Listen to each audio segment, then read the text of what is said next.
Hello दोस्तों, आपका स्वागत है हमारे यूट्यूब चैनल बेसिक ज्ञान 2.0 में। दोस्तों, आज के इस वीडियो में देखने वाले हैं सेंट्रल बैंक में पूछे जाने वाले रीजनिंग मैथ जीके का मॉडल प्रश्न पेपर, जो आपके लिए बिल्कुल ही लाभदायक साबित होगा। आपका एग्जाम बिल्कुल नज़दीक है, तो आप लोग अपनी तैयारी को और मजबूत करें। आज इस सीरीज में टोटल 70 क्वेश्चन रखे गए हैं, जो बिल्कुल ही आर पार होने वाले क्वेश्चन हैं। हमें उम्मीद होगा कि ये क्वेश्चन आपको देखने के बाद आपके सारे ही डाउट क्लियर हो जाएंगे।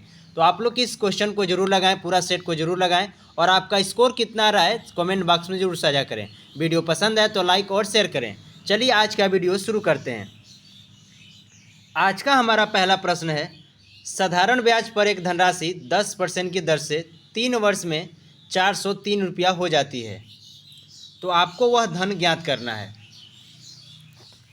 यानी आपने कोई साधारण ब्याज पर कोई राशि उधार ली थी और उसका दर दिया है आपको 10% और समय आपका है 3 वर्ष, और 3 वर्ष में आप कर्ज चुका रहे हैं कितना, 403 रुपया टोटल। ध्यान दीजिएगा।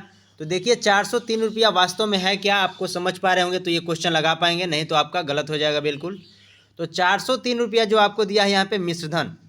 मिश्रधन उसे कहा जाता है, जैसे आपने कोई धन किसी से उधार लिया 500 रुपया, और समय बीतने के बाद आप मूलधन और प्लस ब्याज दोनों को मिला के देते हैं, उसे हम लोग मिश्रधन कहते हैं।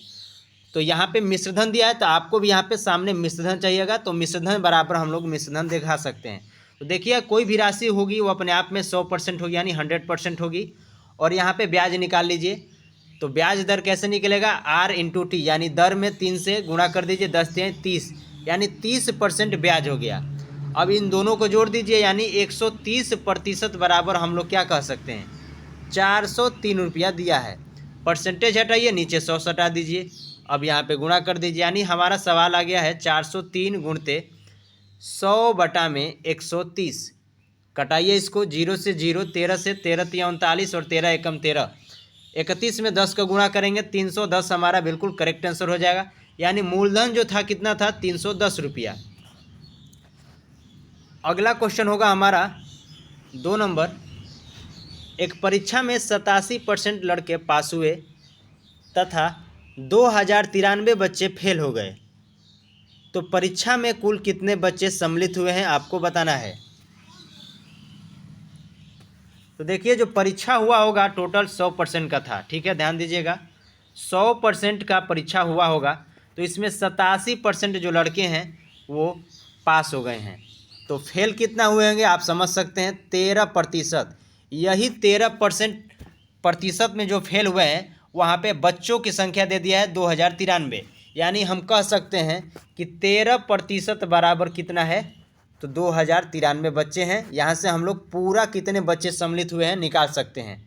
तो लिखेंगे 2093 गुणते में 100 और बटा में कितना, 13 आ जाएगा। अब कटा दीजिए, आपके आंसर सामने होगा।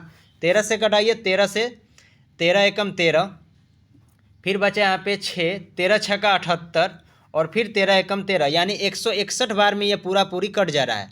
अब 161 को 100 से गुणा कर दीजिए, तो 00 आप में इसमें आके लग जाएगा, यानी 16,100 बच्चे परीक्षा में सम्मिलित थे, यानी ये हमारा बिल्कुल करेक्ट आंसर हो जाएगा। अगला प्रश्न होगा 3 नंबर। एक जूते का अंकित मूल्य 15,000 रुपया है, लेकिन उसे 13,500 रुपये में बेचा गया है, उस पर कितना प्रतिशत का छूट दिया गया है आपको बताना है। देखिए टोटल 70 क्वेश्चनों में प्रत्येक टॉपिक से प्रश्न लिया गया है, तो आप लोग इसको जरूर लगाएं और भूलकर भी आप इसको इग्नोर ना करें। देखिए एक जूते का अंकित मूल्य है 15,000 रुपया, तो टोटल आपका था 15,000 रुपया, आपको मिला कितना में है, यानी 13,500 रुपया में आपने खरीदा है। तो सबसे पहले ये पता करिए आपको रुपया में कितना छूट मिला है, तो यानी 15,000 में से 13,500 घटा देंगे तो आपका रुपया में कितना मिला था, 1,500 रुपये का छूट मिला था। गुणते में 100, क्योंकि प्रतिशत में बताना है, और आपका नीचे हो जाएगा अंकित मूल्य, यानी जिस पर आप छूट दिया जाता है। तो अंकित मूल्य वहाँ पे कितना छपा था, तो 15,000 रुपया छपा था। कटा दीजिए, 00 से इसका 00, 10 से इसका 10, और 15 दहियम 150, यानी प्रतिशत में 10% का छूट दिया गया था। ऑप्शन सी हमारा बिल्कुल करेक्ट आंसर होगा। 4 नंबर प्रश्न है, एक त्रिभुज का परिमाप 600 मीटर है तथा उनकी भुजाएं क्रमशः 12, 13 और 15 के अनुपात में है। तो आपको बताना है सबसे बड़ी भुजा क्या है। तो देखिए, त्रिभुज हो, चाहे आयत हो, चाहे वृत्त हो, इनका परिमाप उसे कहते हैं, यानी चारों भुजाओं के योग को परिमाप कहा जाता है। जैसे आयत का ही लंबाई गुणित चौड़ाई है, तो इसके चारों तरफ अगर आप घूम दे रहे हैं तो ये परिमाप हो गया। वृत्त के चारों तरफ घूम दे रहे हैं, ये भी परिमाप हो गया।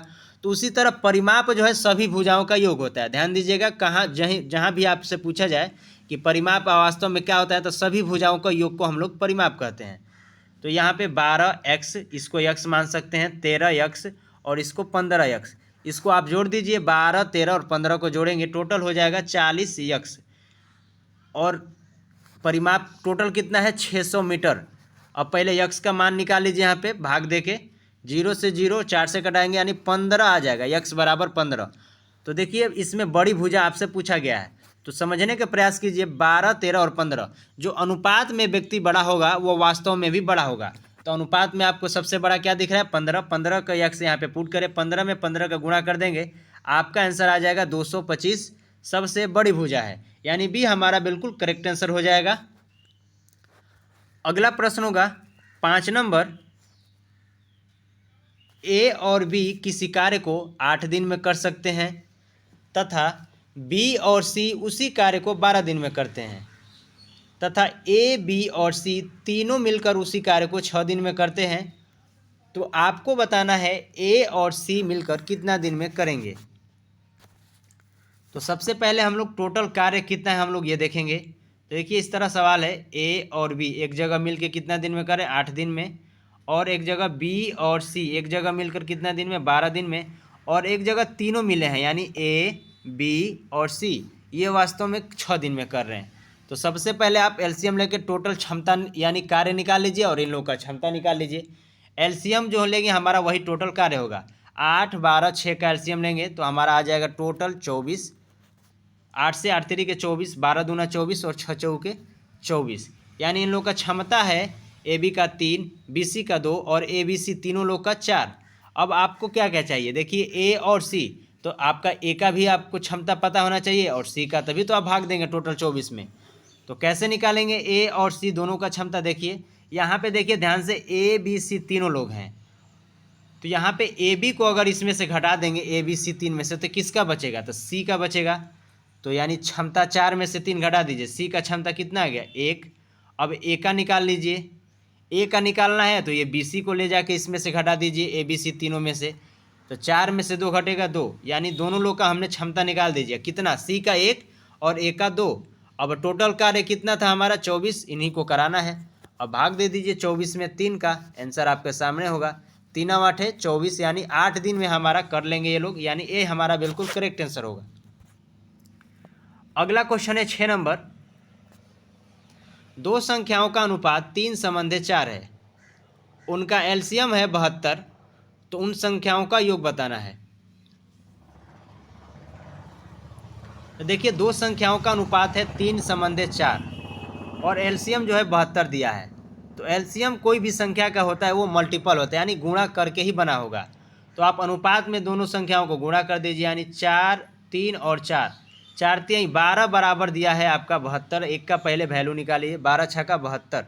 अब इनको संख्याएं निकाल लीजिए, 6 3 18 और 6 4 के 24। 18 और 24 को जोड़ के बता दीजिए, आपका आंसर आ जाएगा 8 4 12 2 1 3 1 4 42। 42 हमारा बिल्कुल करेक्ट आंसर हो जाएगा। और संख्या पूछा होता तो 18 व 24 दो संख्याएं थी। अगला प्रश्न होगा 7 नंबर,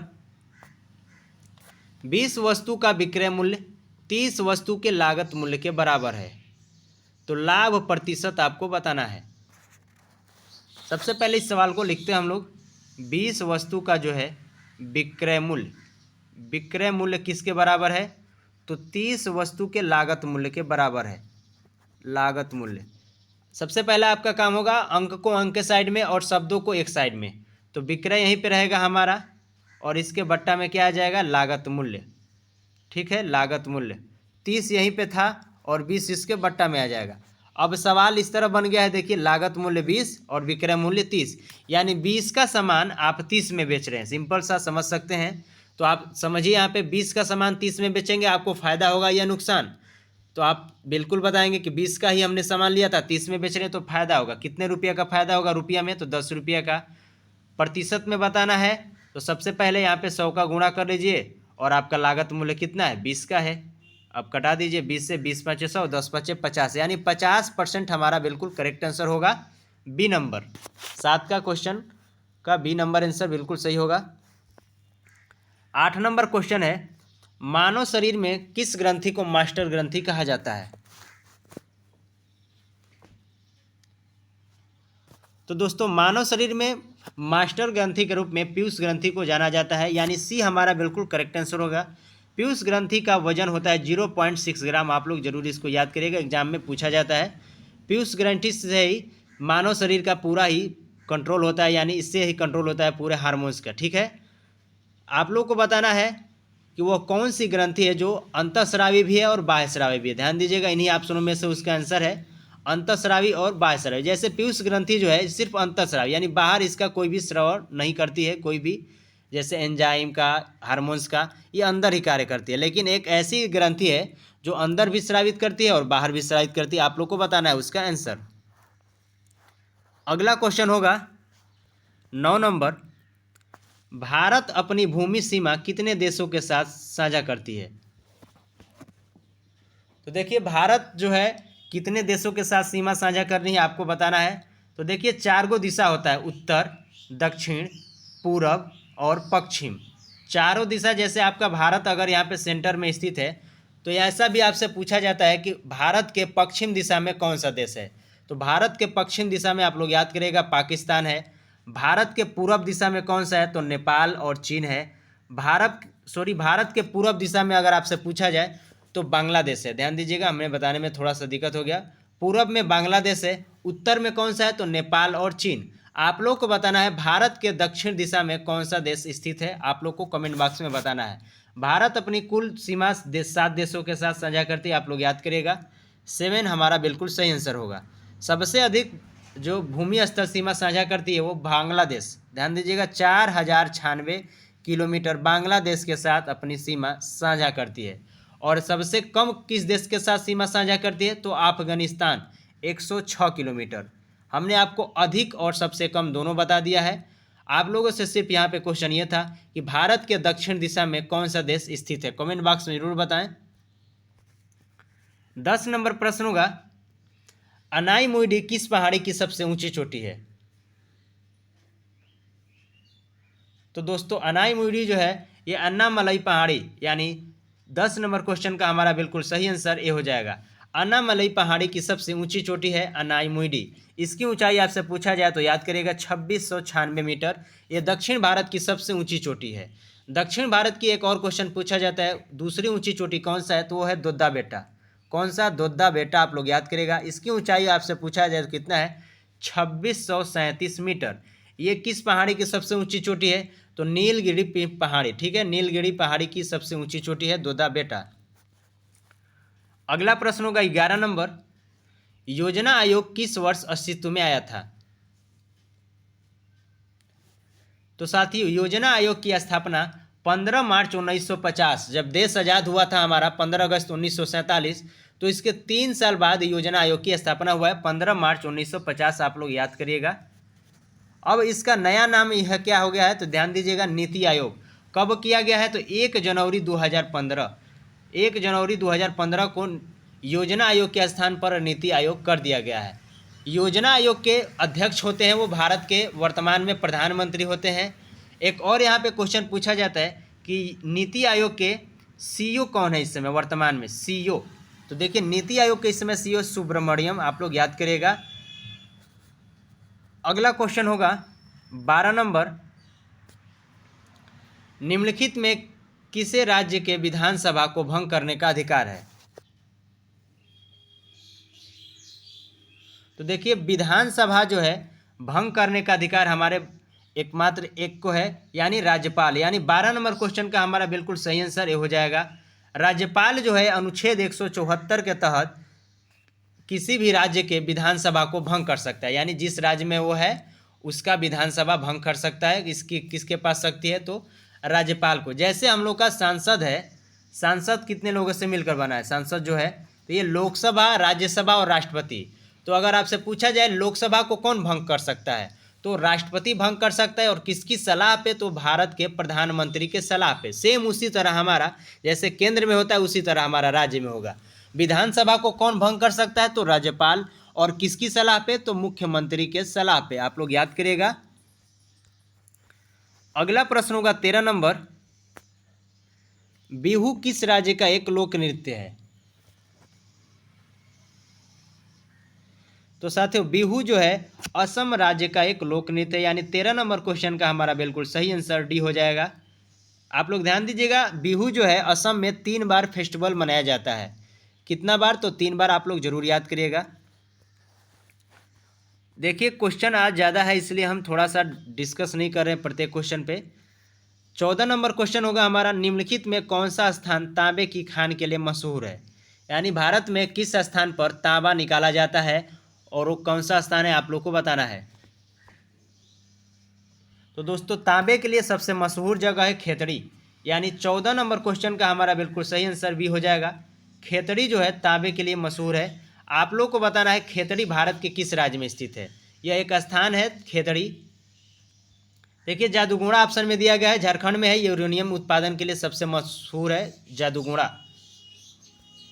अगला प्रश्न होगा 15 नंबर, भारतीय स्टेट बैंक के अगले अध्यक्ष के रूप में किसे सिफारिश किया गया है।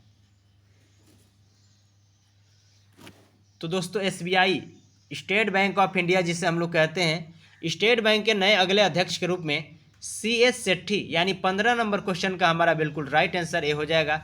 CS सेट्टी को एसबीआई के अगले अध्यक्ष के रूप में सिफारिश किया गया है। इससे पहले एसबीआई के अध्यक्ष थे दिनेश कुमार खारा। ध्यान दीजिएगा, दिनेश कुमार खारा। स्टेट बैंक की स्थापना कब हुआ है, तो 1 जुलाई 1955।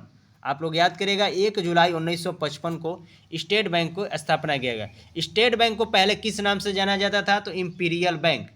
कौन सा, तो इंपीरियल बैंक के नाम से जाना जाता था स्टेट बैंक यानी एसबीआई को।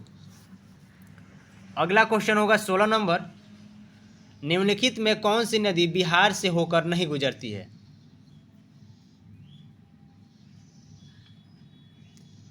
तो साथियों कौन सी नदी जो है बिहार से होकर नहीं गुजरती, आप लोग को बताना है।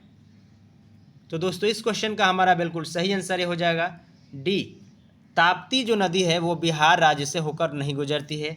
सोन गुजरती है, गंडक गुजरती है और कोसी नदी। ठीक है, तीनों नदियाँ बिहार में गुजरती है। बिहार में की शोक नदी आप लोग को पता होगा, कोसी नदी को कहा जाता है। यानी डी इसका हमारा बिल्कुल सही आंसर होगा, ताप्ती नदी बिहार राज्य से होकर नहीं गुजरती है। अगला क्वेश्चन होगा 17 नंबर, भारतीय संविधान में मौलिक कर्तव्य को किस देश से लिया गया है। तो देखिए भारतीय संविधान में मौलिक कर्तव्य ये रूस देश यानी सोवियत संघ इसको कहा जाता है। 17 नंबर क्वेश्चन का हमारा बिल्कुल राइट आंसर बी हो जाएगा।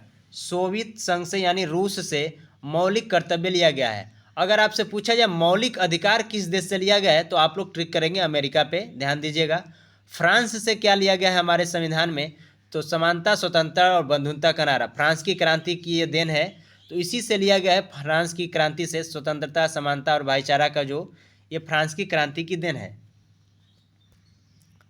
अगला प्रश्न होगा 18 नंबर, एशिया विकास बैंक का मुख्यालय कहाँ स्थित है। एशिया,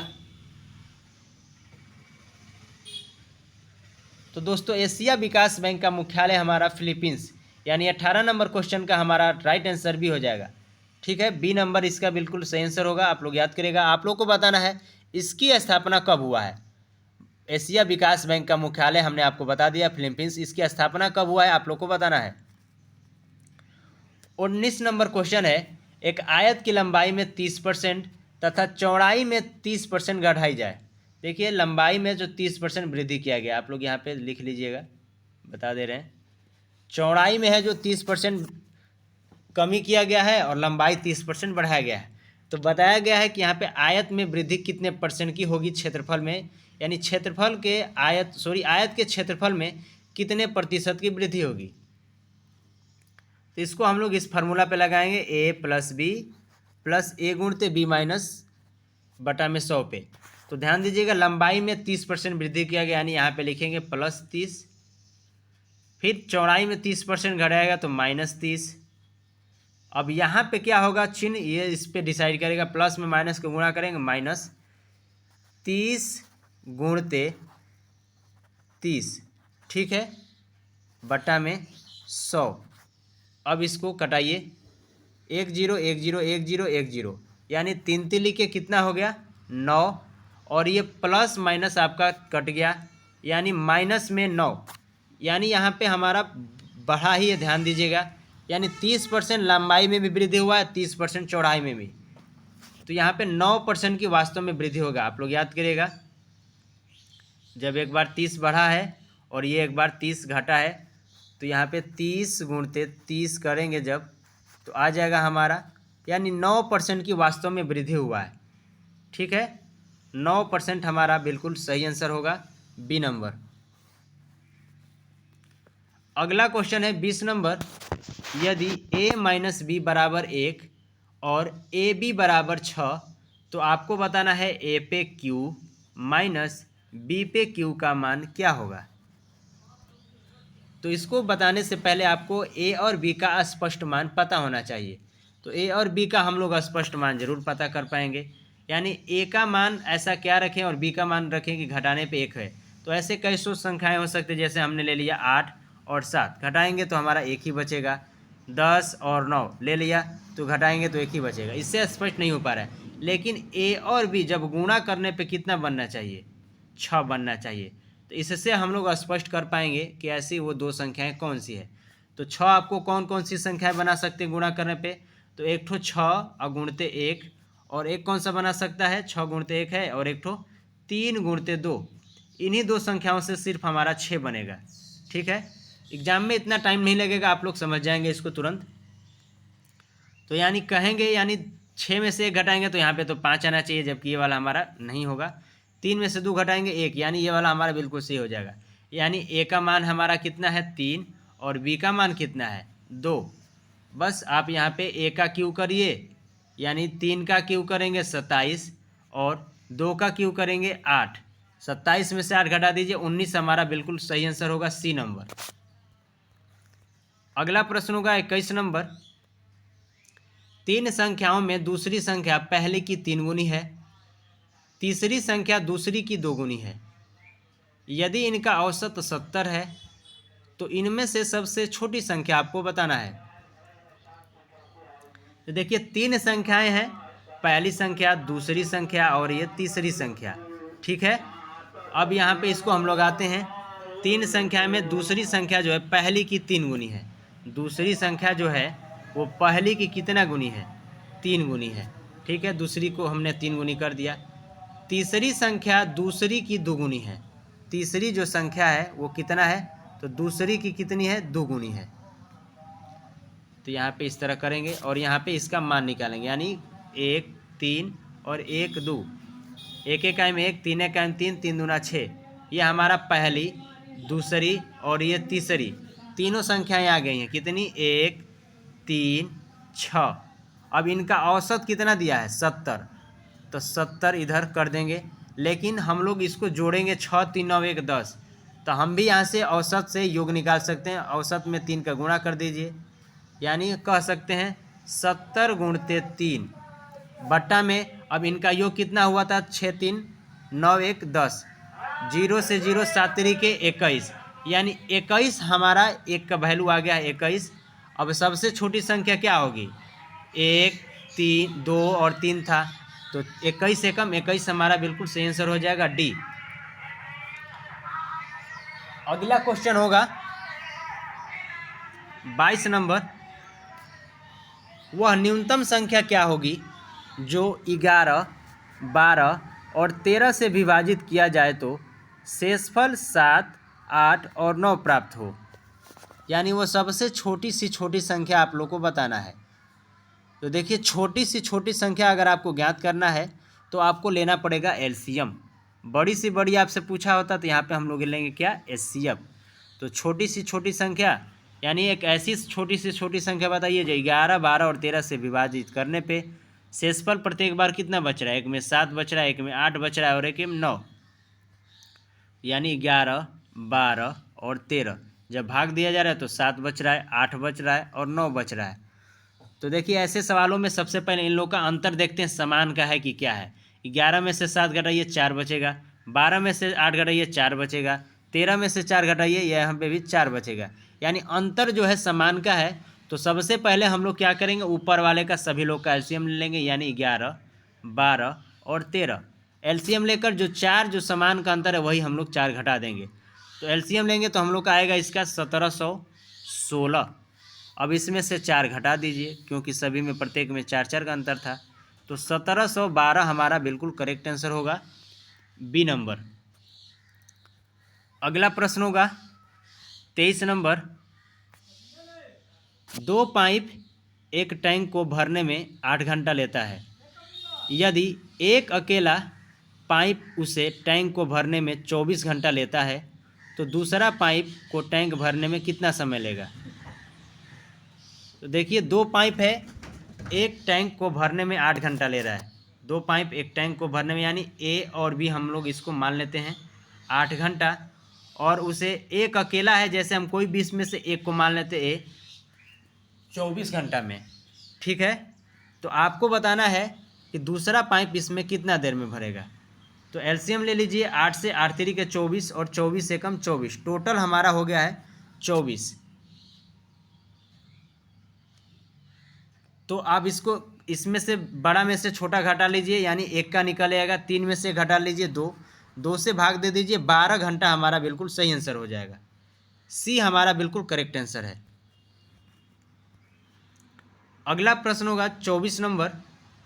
एक 250 मीटर लंबी ट्रेन 150 मीटर लंबे प्लेटफार्म को 12 सेकेंड में पार करती है। तो आपको बताना है ट्रेन की गति क्या है।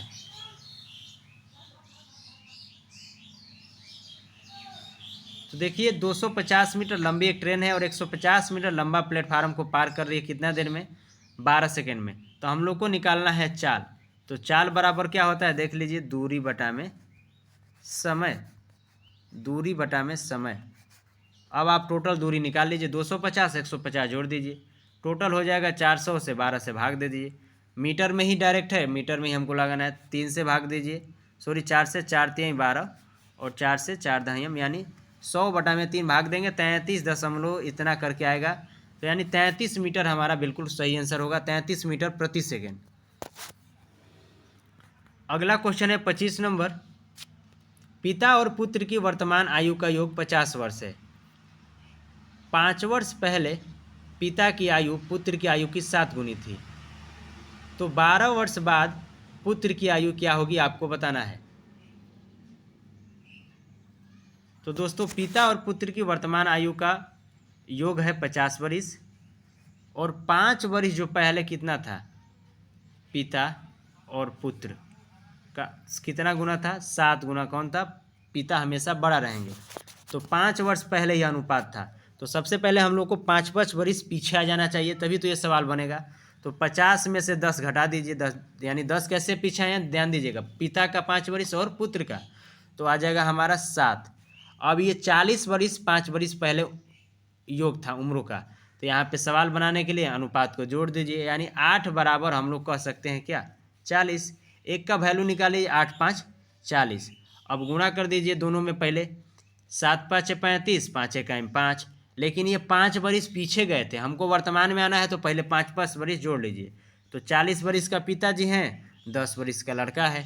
अब बोला है 12 वर्ष बाद पुत्र का अनुपात कितना होगा, तो 12 इसमें जोड़ दीजिए, 12 जोड़ कर बता दीजिए आंसर, यानी 22 हमारा बिल्कुल करेक्ट आंसर होगा, सी नंबर।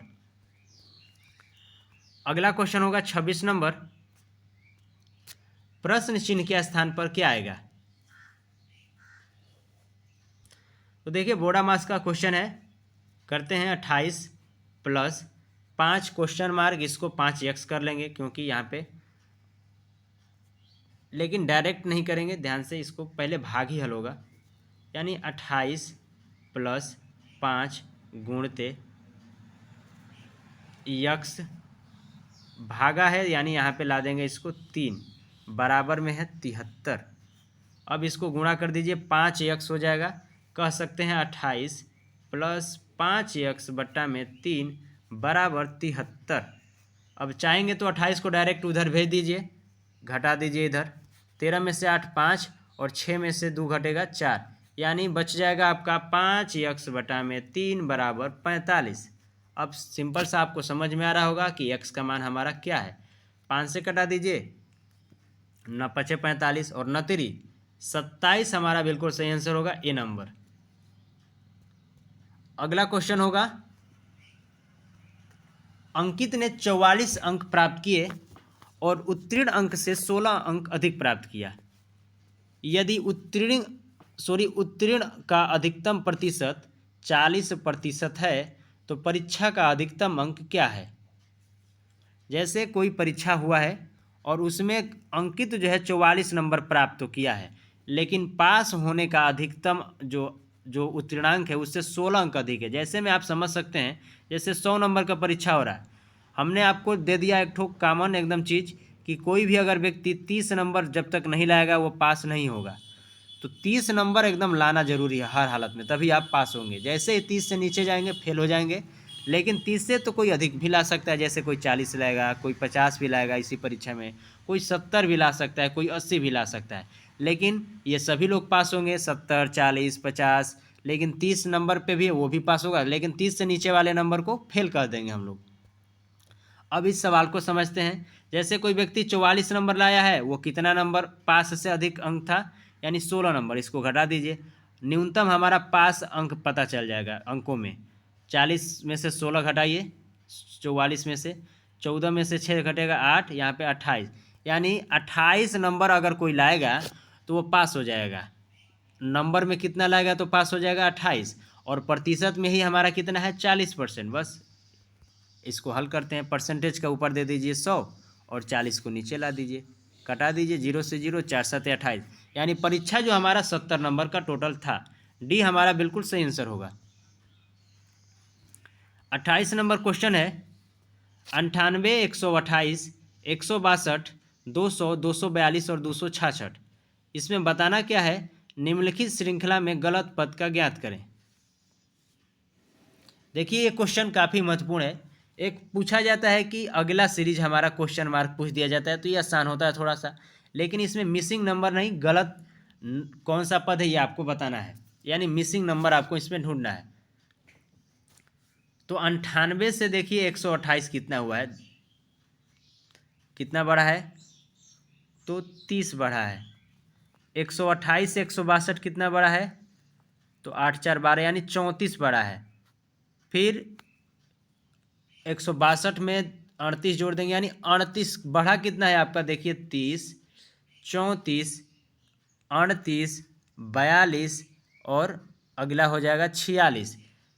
तो देखिए 200 में 42 जोड़ा है, 242 सही है। 242 में आप 46 जोड़ दीजिए, 242 में 46 जोड़ दीजिए, कितना हो जाएगा, 6 2 8, 4 4 8, यानी 288 आना चाहिए, जबकि दिया है 266, यानी यही हमारा आंसर गलत होगा, यानी बी हमारा बिल्कुल सही आंसर हो जाएगा। ठीक है।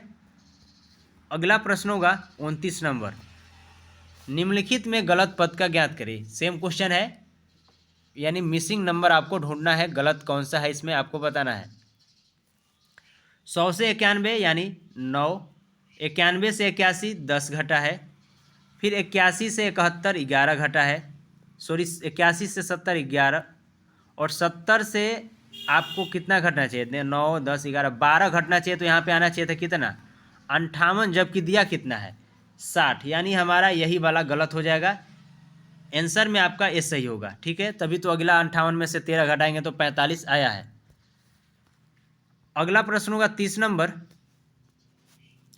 अनुमानित मान आपको ज्ञात करना है, यानी लगभग में आपको मान बताना है। करेक्ट आंसर तो नहीं आएगा, लेकिन अनुमानित में जैसे आपका आंसर आ गया है 12.9, तो हम इसको क्या बोल सकते हैं, 13 बोल सकते हैं। अगर हमारा आंसर आ गया है 12.1, तो इसको क्या बोलेंगे, 12 बोलेंगे। ध्यान दीजिएगा। चलिए इस क्वेश्चन को लगाते हैं। 120.08, यानी इसको हम मानेंगे 120 का मीन्स गुणा 37.7, यानी 38/100, इसको हम लोग मान सकते हैं। ठीक है, इसको पहले हल कर लीजिए क्योंकि प्लस है। 10 से 10, 38 में 12 का गुणा कर लीजिए, उसके बाद दशमलव लगाएंगे। 38 में 12 से, तो 12 × 8 = 96 को 12 8 96 6 9 और 12 3 36 और 10 36 और 9 जोड़ लीजिए 37 38 39 40 41 42 43 44 45 यानी इतना आ गया। और एक अंक पे दशमलव लगा लीजिए 45.6 यहाँ पे मिल गया। और यहाँ पे 56 में 8 से भाग दे दीजिए तो 8 7 56। अब 45 में 45.6 में 7 जोड़ दीजिए 0.6 7 5 12 4 1 5 52.6 यानी हम इसको क्या बोलेंगे 52 कह सकते हैं। 30 नंबर क्वेश्चन का हमारा बिल्कुल राइट आंसर ये हो जाएगा। अगला क्वेश्चन होगा 31 नंबर, सेवा सदन कामा कर्मभूमि और गबन पुस्तक किसकी रचना है।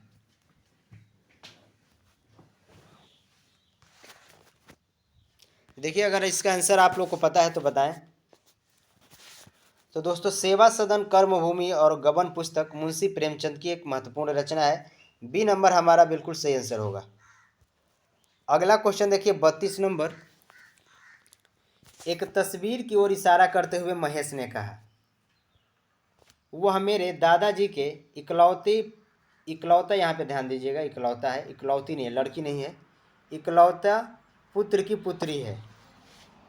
तस्वीर में लड़की महेश से किस प्रकार संबंधित है। जैसे यहाँ पे हमने एक तस्वीर बना दिया और यहाँ पे महेश बाबू को खड़ा कर दिया। अब महेश बोल रहा है क्या कि वह मेरे दादाजी के, तो दादाजी यानी पहले तो इसके पिताजी आएंगे, उसके बाद पिताजी के यहाँ पे होंगे वो दादा कहलाएंगे, ठीक है, दादा कहलाएंगे। यानी आपका बनेगा इस तरह महेश, उसके बाद पिता, उसके बाद दादा, ठीक है, महेश पिता, उसके बाद यहाँ पे बन गया इसके दादा। अब सवाल को पढ़िए। एक तस्वीर को इशारा करते हुए महेश ने कहा कि वह मेरे दादाजी के इकलौते पुत्र, इकलौती नहीं आप समझिएगा, इकलौता है, पुत्र की पुत्री की तस्वीर है। यानी इकलौता पुत्र की पुत्री, यहाँ पे एक पुत्री हो जाएगी तो यहाँ पे पुत्री को बना दीजिए, नीचे ही आ जाएगा। तो यही बताना है ये फोटो जो है ये महेश से किस प्रकार संबंधित। तो इसका ये पिता है तो इसका भी ये पिता होंगे, यानी भाई बहन, बहन हमारा बिल्कुल सही आंसर होगा। 33 नंबर क्वेश्चन है, यदि प्लस का अर्थ है भाग, भाग का अर्थ है गुणा और गुणा का अर्थ है घटाव और माइनस का अर्थ है जोड़, तो आपको इसका हल बताना है। तो पहले पुट करते हैं यानी मान को चेंज करते हैं। 63 गुणते का देख लीजिए क्या है, घटाव यानी 24, प्लस का अर्थ है भाग 8, भाग का क्या अर्थ है गुणा 4, प्लस का अर्थ है भाग और माइनस का क्या अर्थ है जोड़, यानी 3 यहाँ पे जोड़ कर देंगे। अब बोडा मास नियम से पहले हल करते हैं, भाग देंगे तो 8 से ये कम कट जाएगा, 8 3 के 24, 2 से ये भी कट जाएगा 2, यानी बचेगा आपका 63 माइनस 3 गुणते 2 प्लस 3। अब इसको हल कर लीजिए, 3 दूना के 6 यानी 63 में पहले 3 जोड़ दीजिए, 66 में से 6 घटा दीजिए, 60 हमारा बिल्कुल सही आंसर होगा, डी नंबर, ठीक है, डी हमारा बिल्कुल सही आंसर होगा। अगला क्वेश्चन है 34 नंबर, दिए गए विकल्प तार्किक रूप में क्रमबद्ध करें। यानी यहाँ पे ऑप्शन देखिए 5 को दिया गया है और आपको इसको तर्क रूप में यानी बड़ा से या छोटा रूप में सजाना है। तो आप लोग बड़ा से ही छोटा रूप में सजाएंगे, देखते हैं कैसे सजाया गया है इसमें ऑप्शन के हिसाब से। पहला में रखा गया है 1 यानी महासागर, महासागर नदी तालाब समुद्र झील आपके सामने है, यानी अगर सबसे बड़ा रखेंगे तो लास्ट में छोटा जाएगा, अगर सबसे शुरू में छोटा रख रहे हैं तो लास्ट में बड़ा जाएगा। अब ऑप्शन देखते हैं कैसे सेट किया गया है। पहला में महासागर यानी सबसे पहले बड़ा ही रखा गया है। 3 पे है आपका तालाब, यहाँ पे सबसे छोटा रखा गया है।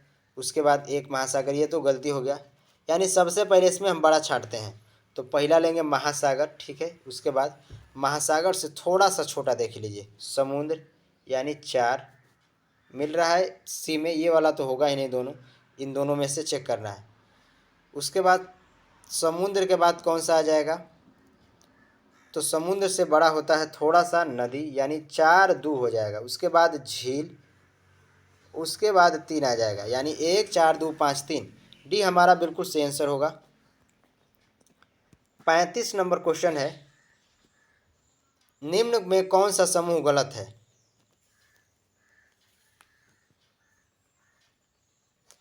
तो ऑप्शन देखिए और बताएं। तो सबसे पहले इसमें आपको नंबर याद होना चाहिए।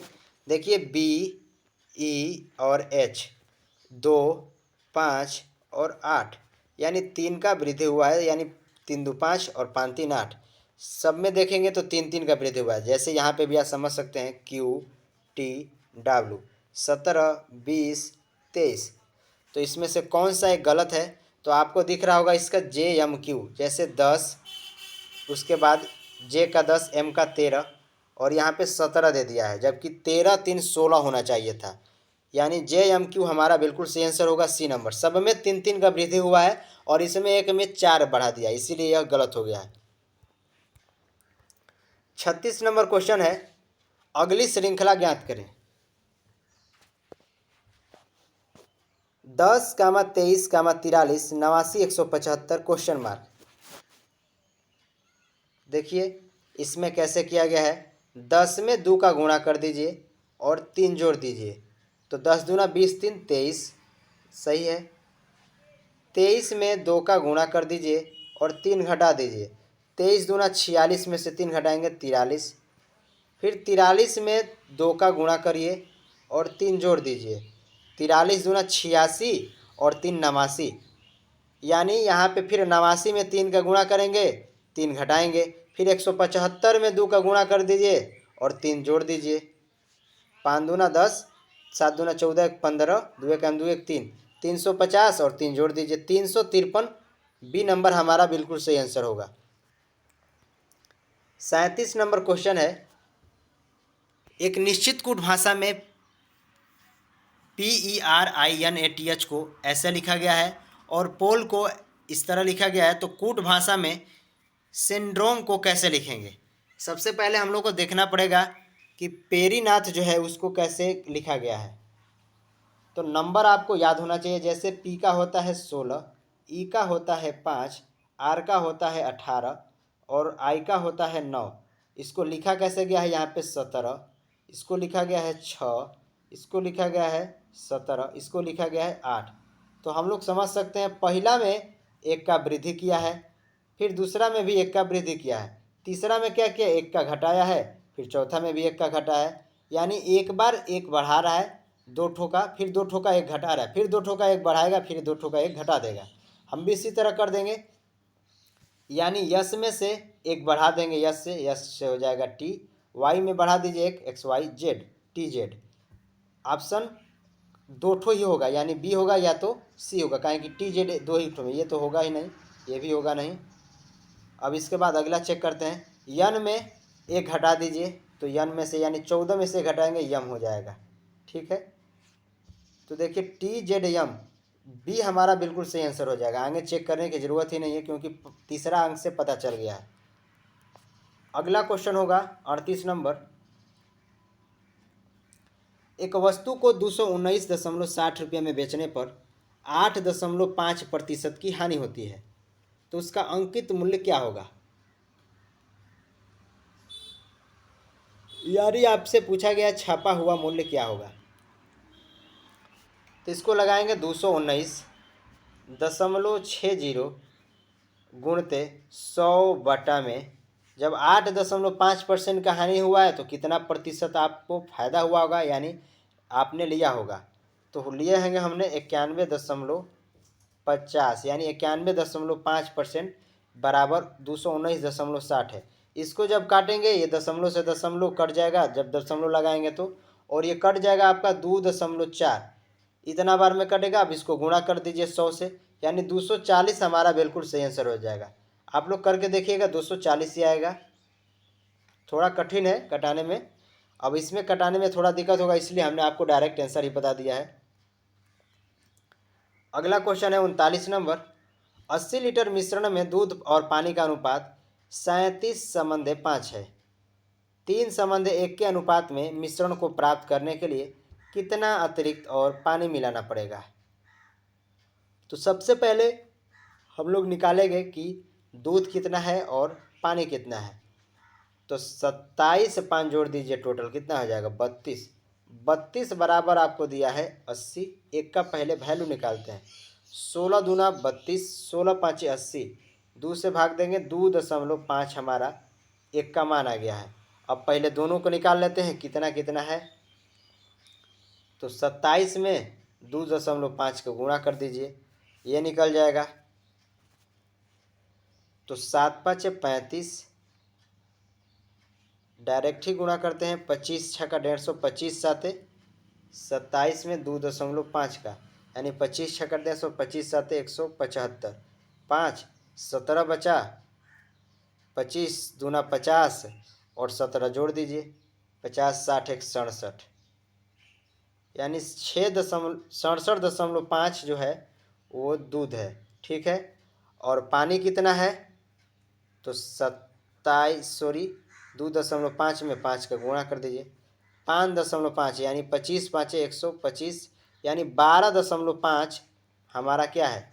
पानी है। 12.5, 67.5 और 12.5 हम लोग का पानी है। इसको दशमलव है कटा लेंगे। कितना पानी और मिलाना है? तो +x करिए, तब अनुपात कितना हो जाना चाहिए? 3:1 के अनुपात में हो जाना चाहिए। ठीक है। अब इसको हल करते हैं। 3 से अगर ये कट रहा है तो कटाते हैं, नहीं तो यहाँ पे तिर्यक गुणा कर देंगे। तो 7 5 12 और 12 6 18 कट जाएगा 3 से। 3 दूना के 6, 3 एक 3, 3 5 15। अब इसको इधर गुणा कर दीजिए, यानी 215 और इधर आके 125 घट जाएगा, और ये हो जाएगा आपका 200। कितना बार में कटा है? 67.5 था।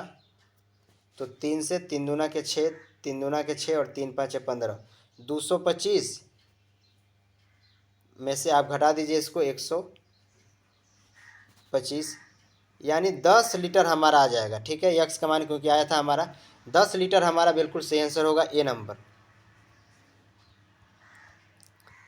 अगला क्वेश्चन होगा 40 नंबर। साधारण ब्याज पर एक निश्चित धनराशि 3 वर्ष में 1630 रुपया और 4 वर्ष में 1708 रुपया हो जाती है, तो वह धन ज्ञात करें।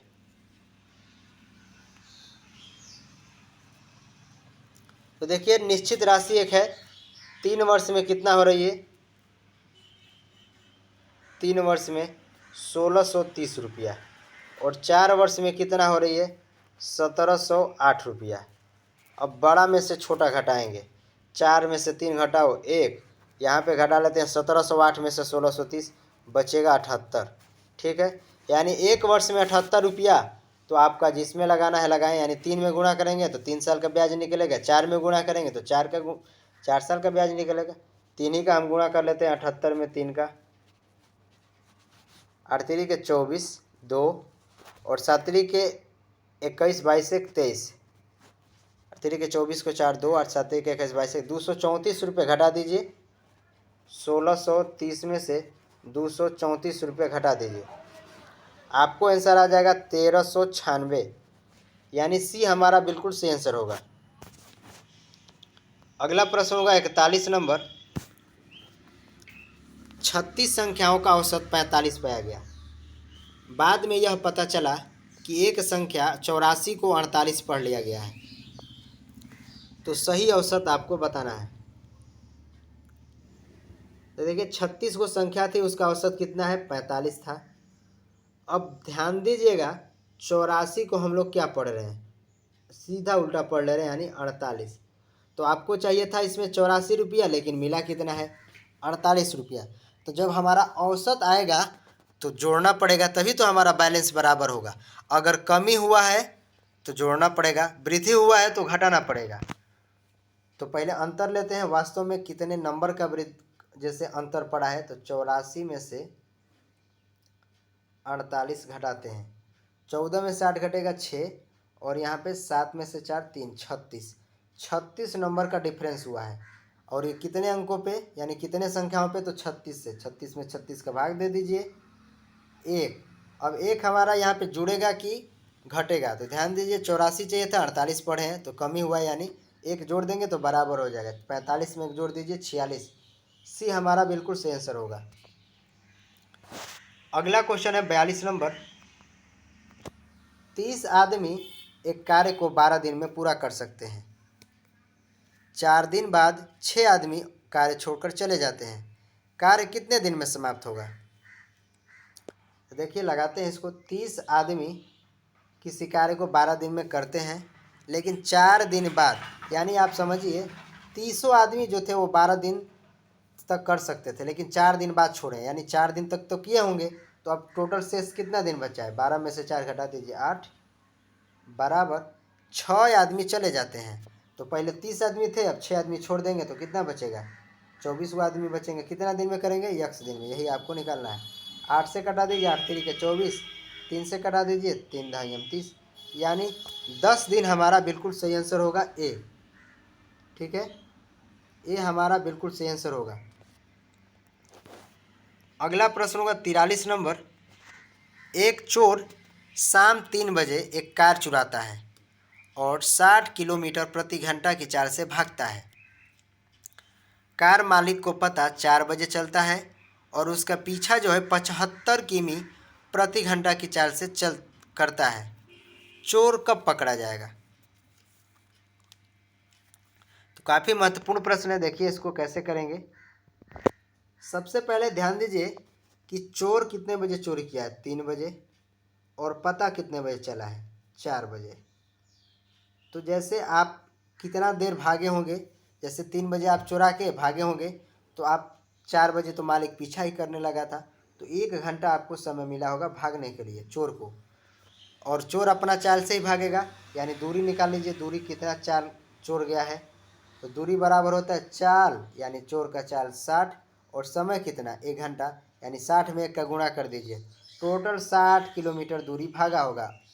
ठीक है। अब मकान जो मालिक जो है वो 75 से 4 से चलता है। तो जब एक ही दिशा में आप लोग जाएंगे तो देखिए जिसका चाल अधिक होगा कम चाल में से घटा देंगे, यानी 75 में से 60 को घटा दीजिए, बचेगा कितना चाल? यानी 15 किमी प्रति घंटा की चाल से कितना दूरी को तय करना है? 60 को कितना देर में तय कर लेंगे? आप इसको कर लीजिए। 15 से 15 यानी 75 में से 60 घटा दीजिए तो बच जाएगा 15, और 15 चौके 60, 4 घंटा में पकड़ लेंगे। यानी कब बजे पकड़ा जाएगा? तो 4 बजे चोरी हुआ है और 4 घंटा उसमें जोड़ दीजिए, 4 4 8, 8 बजे हम लोग का चोर पकड़ा जाएगा। ठीक है, 8 बजे चोर पकड़ा जाएगा। आप लोग याद करिएगा। ऑप्शन देखते हैं कि नहीं मिस्टेक हुआ है ऑप्शन लिखने में। 8 है, आप लोग याद करिएगा। 44 नंबर क्वेश्चन है। एक आयत की लंबाई और चौड़ाई के बीच 18 मीटर का अंतर है और परिमाप 144 मीटर है। तो आपको बताना है आयत का क्षेत्रफल।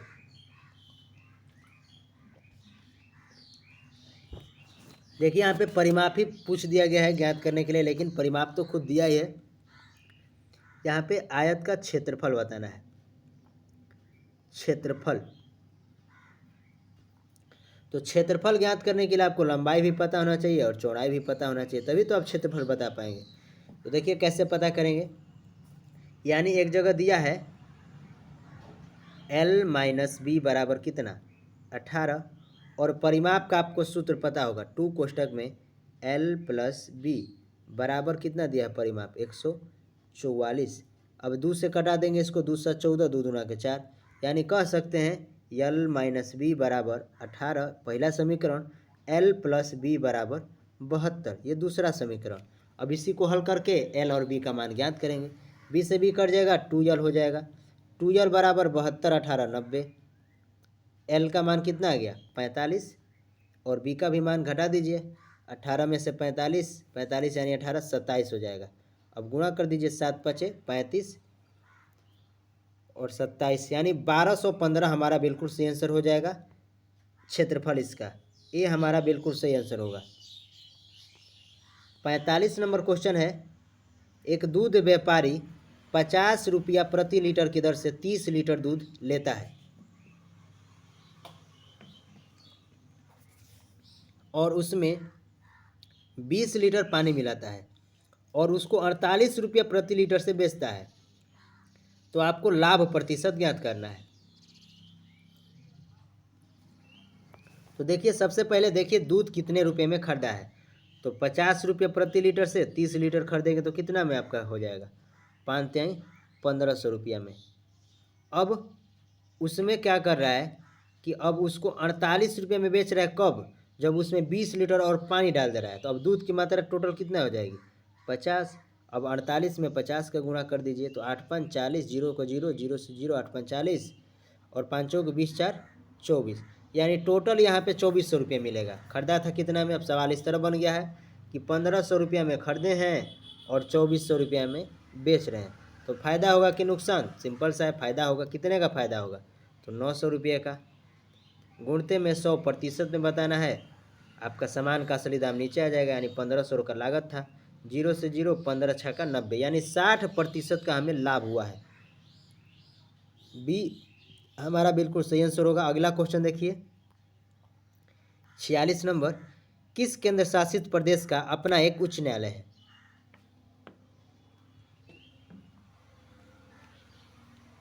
देखिए, वर्तमान में इस समय टोटल 8 केंद्र शासित प्रदेश हैं और 28 राज्य हैं। 8 राज्यों में से 8 केंद्र शासित राज्यों में से एक ही केंद्र शासित प्रदेश का अपना एक उच्च न्यायालय, वो है हमारा दिल्ली। आप लोग को बताना है दिल्ली उच्च न्यायालय की स्थापना कब हुआ। कमेंट बॉक्स में जरूर साझा करें दिल्ली उच्च न्यायालय की स्थापना। अगला क्वेश्चन है 47 नंबर, विडम्बल कप किस खेल से संबंधित है? थोड़ा सा हम वीडियो को फास्ट ले चलते हैं क्योंकि काफ़ी लंबा वीडियो जा रहा है और क्वेश्चन भी अभी बचा है हम लोग का। विडम्बल कप जो है टेनिस से संबंधित है। सी नंबर इसका हमारा बिल्कुल आंसर हो जाएगा। विडम्बल cup, Australian cup, USA open, ये सब हमारा टेनिस से संबंधित है। अगला क्वेश्चन है 48 नंबर, पेरिस ओलंपिक 2024 खेल का शुभंकर क्या है? जो अभी हो रहा है वर्तमान में पेरिस में ओलंपिक 2024 का, तो इसका शुभंकर क्या है? तो दोस्तों इसका शुभंकर है द फ्रिज। आप लोग याद करिएगा, काफ़ी महत्वपूर्ण क्वेश्चन एग्जाम में पूछा जा सकता है। 48 नंबर क्वेश्चन का बिल्कुल राइट आंसर हो जाएगा डी। अभी तक गोल्ड मेडल इसमें किसी ने नहीं जीता है, भारत का कोई भी खिलाड़ी। सबसे पहला अगर आपसे पूछा जाए कि सबसे पहला पदक किसने दिया है, तो मनु भाकर। और किस में दिया है आप लोग को बताना है। ध्यान दीजिएगा, सबसे पहला पदक जो है मनु भाकर ने दिलाया है। ये हरियाणा राज्य से बिलोंग करते हैं और किस खेल में दिलवाए हैं आप लोग को बताना है। अगला क्वेश्चन होगा 49 नंबर, भारत में करेवा नामक मिट्टी किस क्षेत्र में पाई जाती है?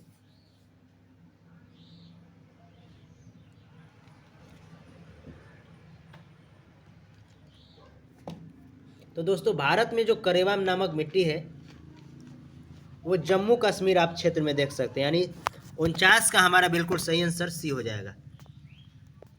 अगला प्रश्न होगा 50 नंबर, उपसौर की घटना किस दिन घटती है?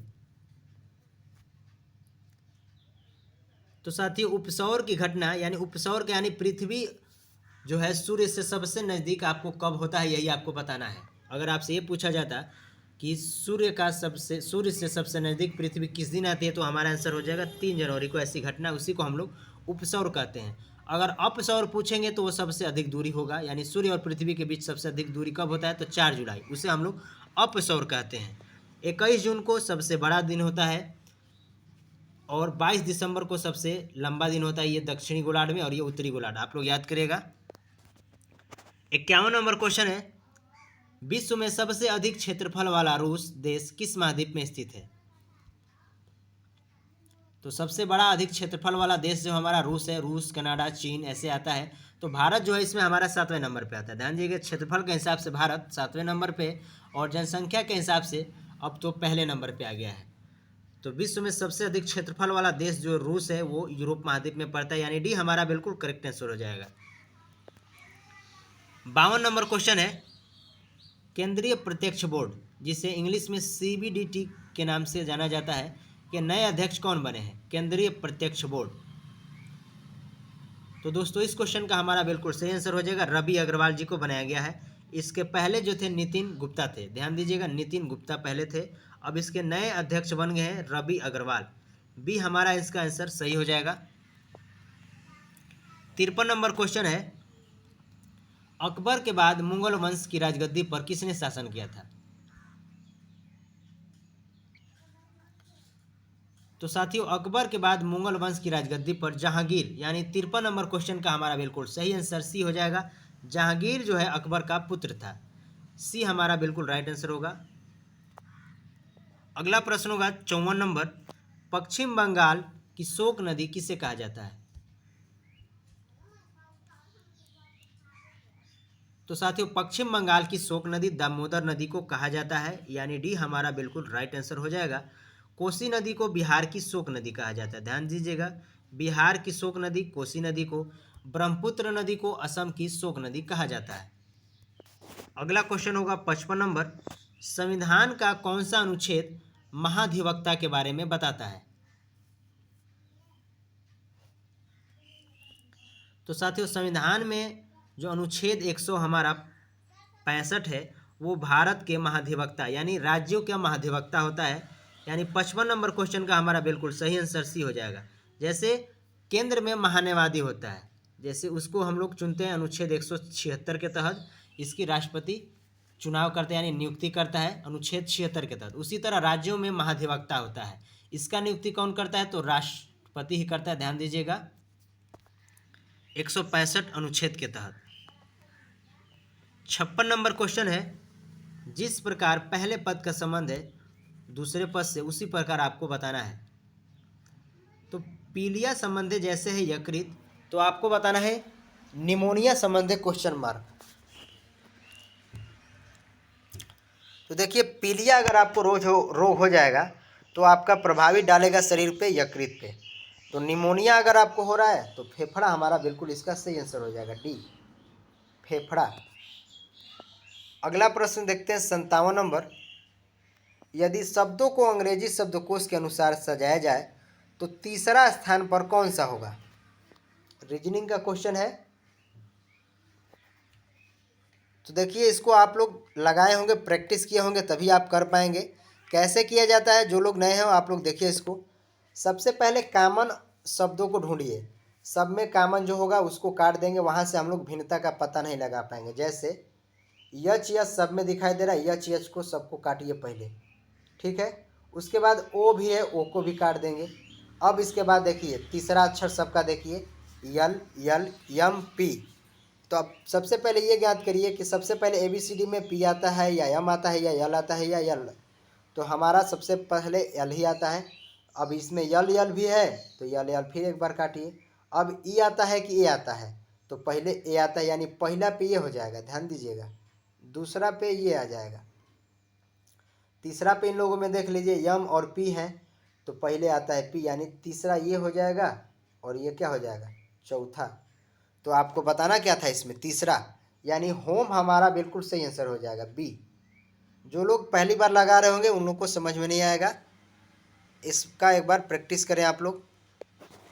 अगला क्वेश्चन है 58 नंबर, भारत के उपराष्ट्रपति को हटाने का प्रस्ताव कहाँ पेश किया जाएगा? तो दोस्तों भारत के उपराष्ट्रपति को अगर आपको हटाना है, जैसे इस पर महाभियोग लगाना है, तो आप केवल राज्यसभा में ही पेश कर सकते हैं, यानी सी हमारा बिल्कुल राइट आंसर होगा। क्यों? क्योंकि राज्यसभा के पदेन सभापति कौन होता है? तो वो भारत का उपराष्ट्रपति, तो इसीलिए इसे राज्यसभा में ही पेश किया जाता है। अगर यही क्वेश्चन ये होता कि राष्ट्रपति पर महाभियोग लगाना है तो सांसद के किस सदन में पेश किया जाना चाहिए, तो हमारा आंसर होगा सांसद के दोनों सदन में से किसी भी सदन में पेश कर सकते हैं, यानी लोकसभा या राज्यसभा। लेकिन राज्यसभा पर महाभियोग लगाना है तो केवल राज्यसभा आप लोग याद करना है, राष्ट्रपति उपराष्ट्रपति पे, ठीक है। 59 नंबर क्वेश्चन है, विटामिन सी का रासायनिक नाम क्या है? तो दोस्तों विटामिन सी का रासायनिक नाम है एस्कॉर्बिक एसिड, सी हमारा बिल्कुल करेक्ट आंसर हो जाएगा। अगला क्वेश्चन है 60 नंबर, वह समय का पहचान करें जब घड़ी में 8:40 हो रहा है। तो दर्पण प्रतिबिंब क्या होगा? तो दोस्तों दर्पण प्रतिबिंब आपको बताना है। तो देखिए दर्पण में अगर आपको कोई भी, जैसे घड़ी में आपका बज रहा है और उसको दर्पण में ज्ञात करना है, तो उसको समय को 11:60 में से घटा दीजिए, आपका आंसर सामने हो जाएगा। जैसे 8:40 को घटा दीजिए, 60 में से 40 घटाइए, बचेगा 20, यानी मिनट को मिनट के साथ घटाते हैं, घंटा को घंटा के साथ। अब 11 में से 8 घटा दीजिए, 8 3 11, यानी 3:20 सी हमारा बिल्कुल सही आंसर होगा। जैसे एक और उदाहरण लेते हैं, जैसे घड़ी में 4 बज रहा है। अब आपको पूछा जाए दर्पण प्रतिबिंब क्या होगा, तो 11:60 में से घटा दीजिए आप 4 ठीक है, 0 60 से 60 यहाँ पे उतर आएगा, 11 में से 4 घटे 7 4 11, यानी 7:60 का मतलब क्या कह सकते हैं, 8 बज रहा है। ठीक है, अगला क्वेश्चन देखिए 61 नंबर, खाली पद का पहचान करें।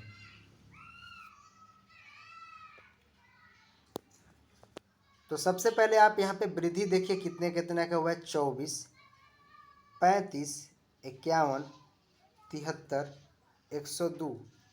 अब घटाइए 24 में से 35, यानी 6 और 5 11 यहाँ पे हुआ है। 35 में से 51 घटाइए तो 15 1 16 यहाँ पे बढ़ा है। ठीक है,